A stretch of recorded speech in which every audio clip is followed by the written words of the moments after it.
that Pakistani was heading towards being one of the leading humanitarian organizations in Pakistan, but also among the Red Cross, Red Crescent movement.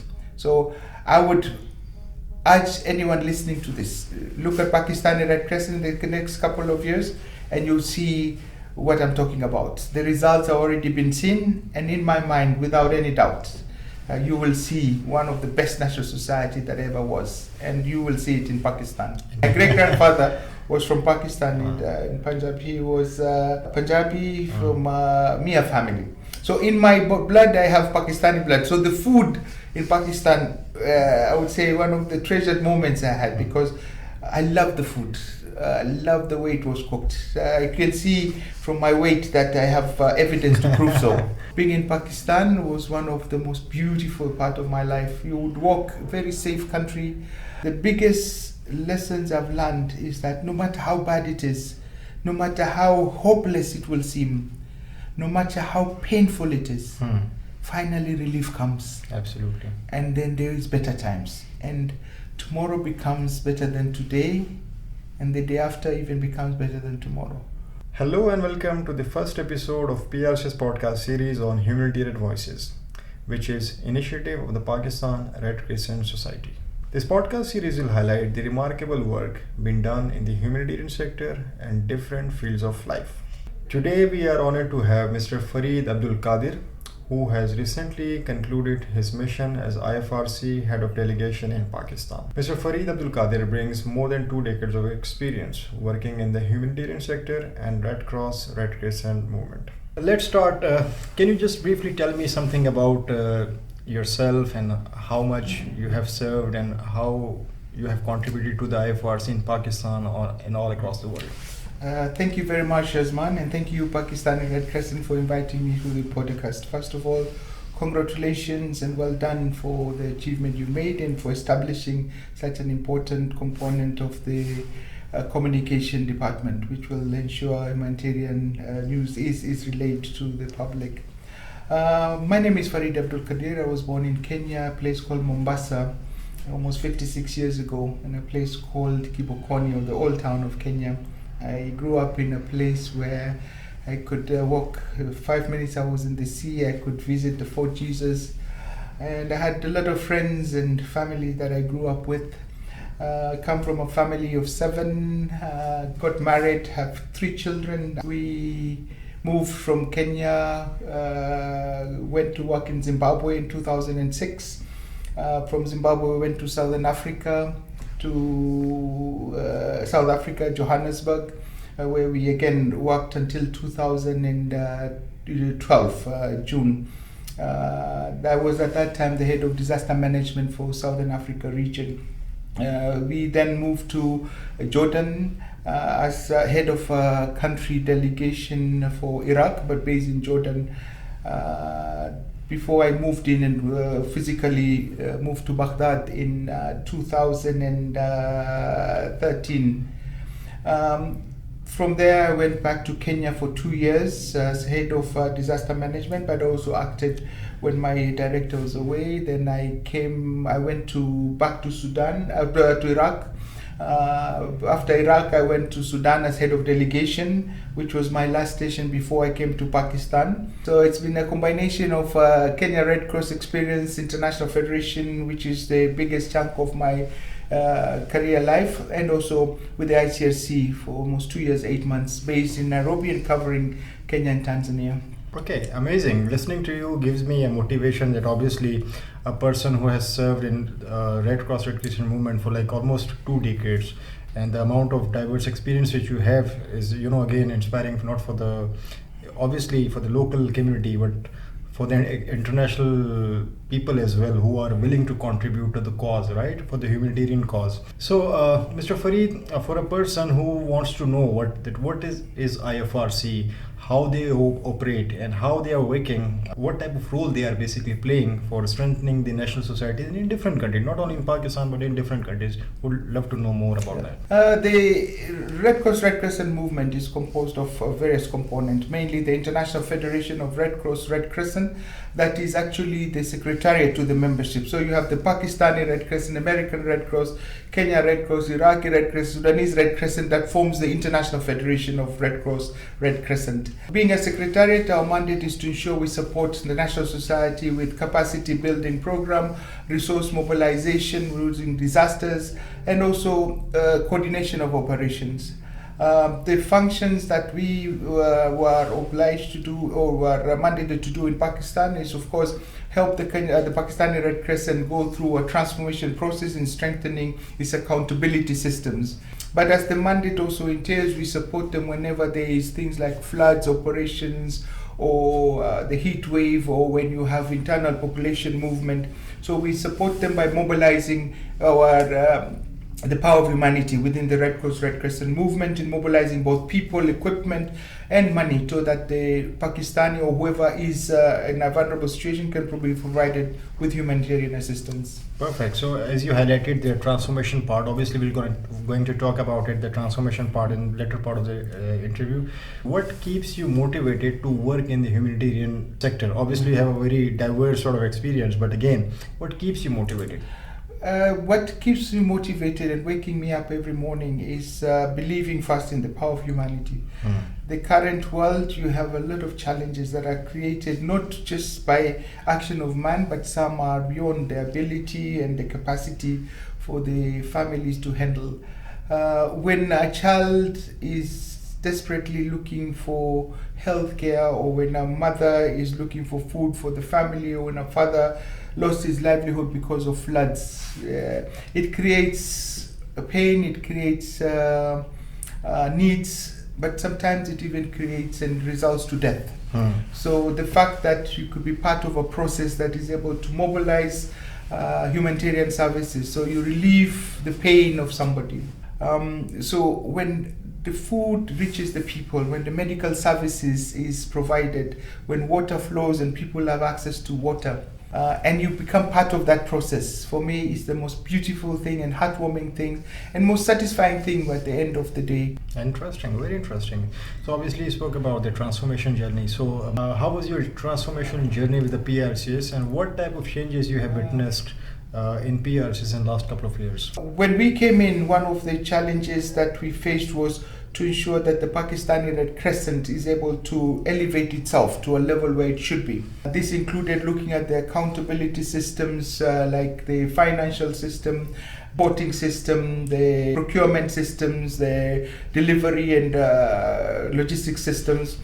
And this was made possible with the appointment of the new chair lady, who has special mandate and a clear mandate to strengthen and reorganize Pakistani Red Crescent to a modern leading national organization.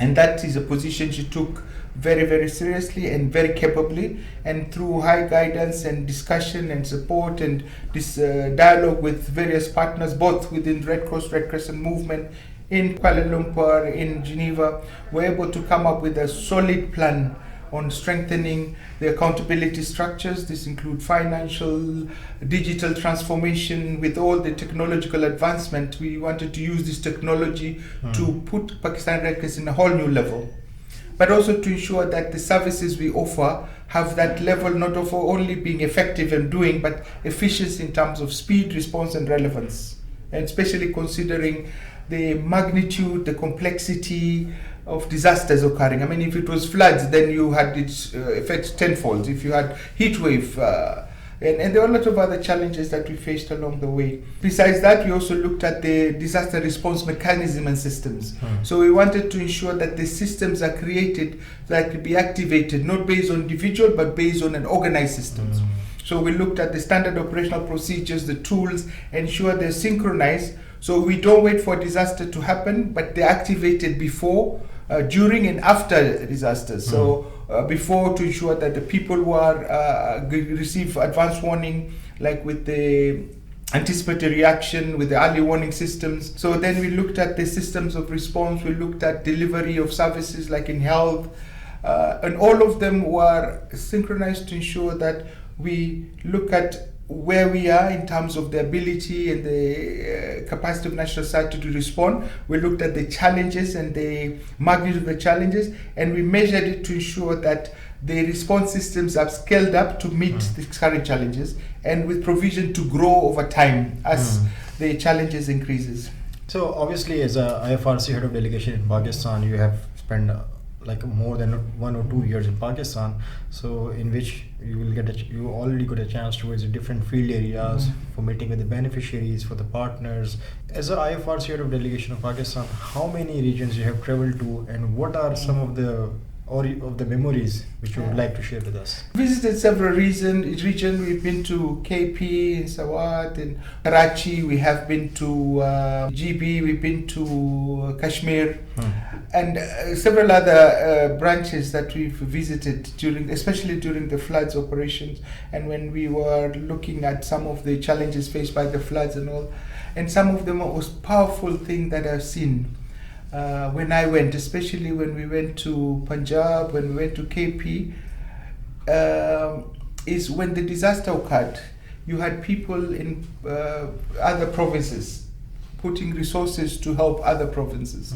We had Punjab sending donation to KP. We had Balochistan sending donations to KP when the floods occur. Two, when we went to the field, what we saw was people that had suffered, but people were resilient, accepting their situation, but people who faced challenges but dust themselves up, picked themselves up, went to the farm, started farming, started rebuilding their structures that were destroyed, and waiting for another day so that they can continue with life. I think that's a great example of harmony as a community, as a country, which, I mean, listening from a person who is not a Pakistani, but who has served in a country in a very key position. So again, it's a very great example to listen to you for our viewers as well. And one more thing, obviously, as you spoke about the PRCS transformation journey, you have given some examples of like what exactly IFRC is doing in Pakistan. As part of the PRCS transformation, you were also part of the PRCS partnership meeting, which was held in Kuala Lumpur, Malaysia, obviously where different partner was invited. The Asia Pacific APRO team, IFRC was there, and representatives from different national societies were there. So what are some of the memorable moments? I would really want to hear from you. I still remember it. I think for me it was one of the most powerful events held by Pakistani Red Crescent.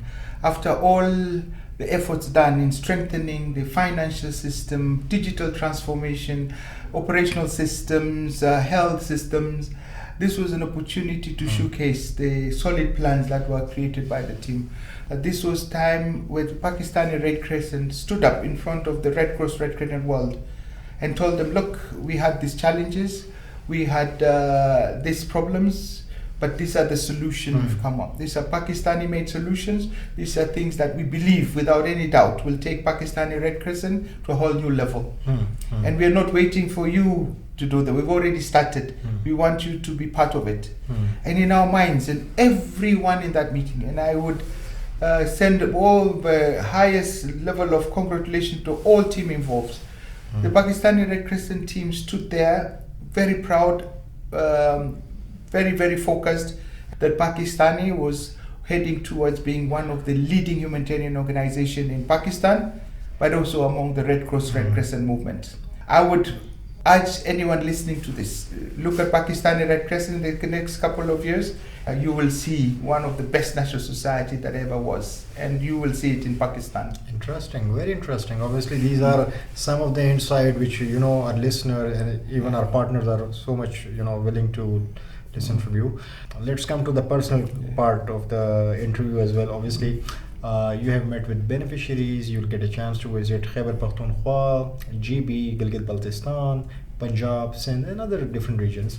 What type of food you like, and what type of music you would love to, you know, sort of listen, and what exactly you do? I mean, obviously, when you will get ample time during your weekend or your holidays, what exactly you do? Yeah. First of all, I have to confess, I have actually partly got Pakistani blood in me. My great-grandfather was from Pakistan. He was Punjabi from Mia family.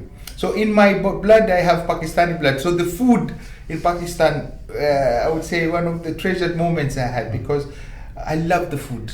I love the way it was cooked. I can see from my weight that I have evidence to prove so. And the way it is presented, food became part of the way to express your culture, but to express your feeling towards others. So we spend a lot of time with good friends having good food. To what really I take back, especially when being in Pakistan, is the people you meet. You meet people in the mall, you meet people in the shops, you meet people in the restaurant, and everybody will try to be friends and try to be helpful. And they would ask you where you are from, and they would ask you if there's any need. That's why I said your treasure is not the gold or the rivers and all. The treasure is the people of Pakistan and their kindness. I came to Islamabad, and one of the most beautiful things I saw from the airport was that the trees along the way. This city is one of the best designed cities. I've never seen that level of greenery and trees in any city I've visited.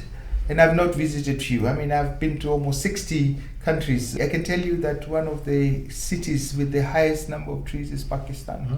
Love it, appreciate it. Being in Pakistan was one of the most beautiful part of my life. You would walk, very safe country. Love it. Okay, that's interesting. Obviously, this is something new for me also, to learn that your forefathers were basically were based in Pakistan. You said about it, right? So obviously, again, that's giving me motivation, and for the person who are willing to visit Pakistan for any of the assignment. Obviously, we spoke about that IFRC is playing a very critical role and very important role in strengthening the national society. So how IFRC has supported PRCS when it comes to the auxiliary role to the government of Pakistan? You know, to begin with, any national society's existence in a country is based on what we call the Parliamentary Act. So in this country, there was enactment of the Pakistani Red Crescent Act, which then gives the power of existence of the Pakistani Red Crescent. Already you are part of the government because you are constituted under an act of parliament, yet you are independent because you are an international humanitarian organization with a total independent mandate to operate.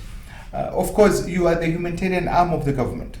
And I can tell you, like for Pakistan, when it comes to floods, you're part of the the national coordination systems. You're part of the disaster management authority structure. I would say your mandate is well structured and well entrenched within the constitution. But at the same time, the constitution was done a long time ago. It's time, of course, to revise, look at the new challenges. Now we have things that were never there before. We never had things like COVID, and look at what we went through. It was put the world on hold for almost a year or more. You had the floods, and in Pakistan, like Christmas will come, or Eid will come, or Ramadan will come, floods will come along July and with the peak in August.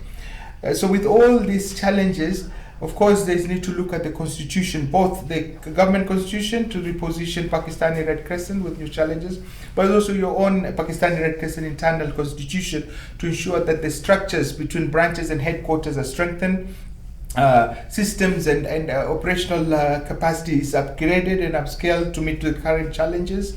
But I think most important is looking at the kind of caliber of people that could be mobilized to be part of this great institution. Okay, so looking at the climate change, which is again a very not a local concern but a global concern. But looking at Pakistan as a country, it's again one of the top 5 country when it comes to ranking, which is most affected, and obviously you are seeing it, right? So looking at the climate change and its impact, it's a massive impact. What's your take on it, that how the climate change is impacting the humanitarian needs in Pakistan? Yeah, very true. I mean, out of the 10 worst polluted cities in the world, 9 of them are Asia Pacific. Out of the 9, 2 of them are in Pakistan. That is Karachi and Lahore. If you look at the challenges that's facing Pakistan, it includes melting of the glaciers, it includes increased flooding. And yet you are the globe. And you are actually one of the least polluters of environment globally. For climate change, this needs to be taken more seriously. I mean, there has to be deliberate efforts to address that. And some of them should not be rocket science. They are basic things that we need to go back to, including planting of trees, including trying to look for more renewable energies to use. But I think most important among all of that is to look at how we can be able to utilize the resources that we have adequately. So obviously the youth, the more than 65% of the Pakistani population is youth. Strength of the Pakistan Red Crescent Society as a whole, that we have like a strong network of youth and volunteer. What message you would like to give using this platform? Which message you would like to share with the youth all across the world? As you said, I talk to the youth of Pakistan, but I also, as you said, talking to my own children. I'm talking to the youth in the Kibokoni where I was born, or in Iraq or Sudan where I worked, or in Southern Africa. Youth is, don't take it for granted.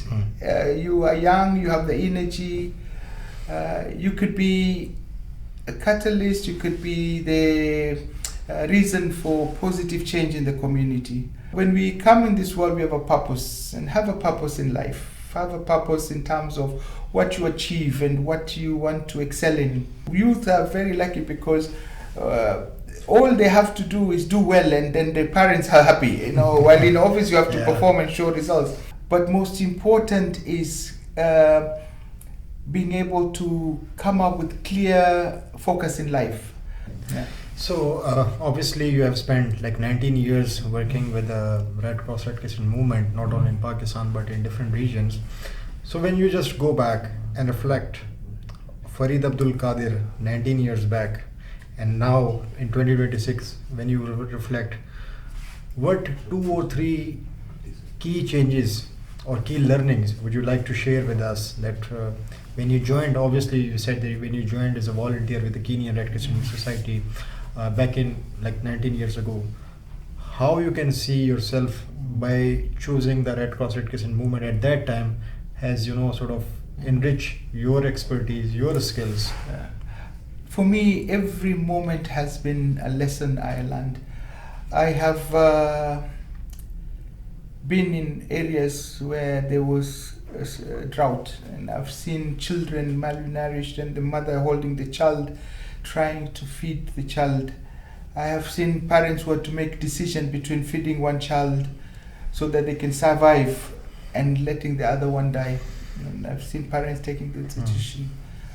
I have been in a place where explosion happened and the pieces of bodies were coming, and we had to put them together and see which one goes to which body bag. I have seen a man standing next to an explosion in Nairobi and waiting to hear the news of a lady called Rose, and every morning until evening he would stand there waiting to hear the news. We could hear the voice of the lady, but we knew the lady was dead, but he never lost hope. I have been in southern Africa where there's flooding and people are displaced, and mothers were wondering if their children were still alive, and fathers looking for their families. But I've also seen people looking for their loved ones and not knowing whether they were alive or dead. But I've also seen families receiving food and being happy. I've seen people reuniting their families after months of not knowing where they are, and the joy of a father meeting with the family. I've seen children receiving medical services and the mother smiling after the child has received medical attention. So we've seen pain, and I can tell you it sticks to you. But with the joys that also the work we do brings, that gives you relief. And you carry some of these things in your heart. But I can tell you in the work I've done, I've seen a lot of pain, but I've seen also relief and happiness that the work we do brings.